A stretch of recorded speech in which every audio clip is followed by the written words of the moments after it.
For joining us, we begin in Brazil, where 3 days of national mourning started today after the worst air disaster in that country's history.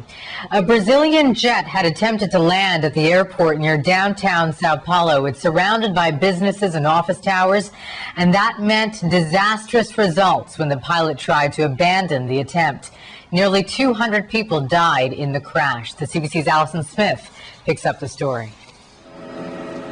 This morning, smoke still drifted from the crash site as rescue teams worked to retrieve the charred bodies of the victims. Grim remains from an exploding inferno. Investigators say temperatures inside the plane would have been a searing 1,000 degrees Celsius. It was raining when the Airbus 320 tried to land. The pilot, apparently aware he wasn't going to make it, tried to abort. Accelerated, pulled up, cleared a fence and highway at the end of the runway, then crashed into a busy cargo depot and a neighboring gas station. Inside the terminal, awaiting families were frantic for information. It's our family here, this man shouted.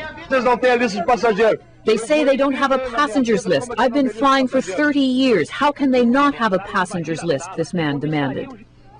Then worry became collapsing grief. This woman's 7- and 12-year-old sons were on the plane.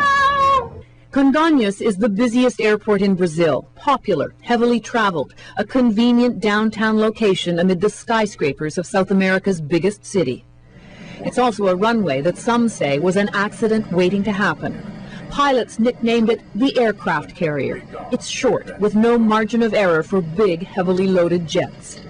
For a brief time earlier this year, a judge banned landings of some big planes here because of safety concerns.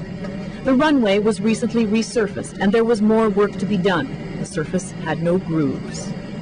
Without that, you can have a very slick surface. Again, I'll make the comparison to a road or a highway where you can have a thin layer of water on a highway or a road or a runway, and you have the potential for hydroplaning. There has been ongoing criticism of air safety in Brazil. In fact, statistics show Latin America and the Caribbean have an air accident record 3 times worse than the world average.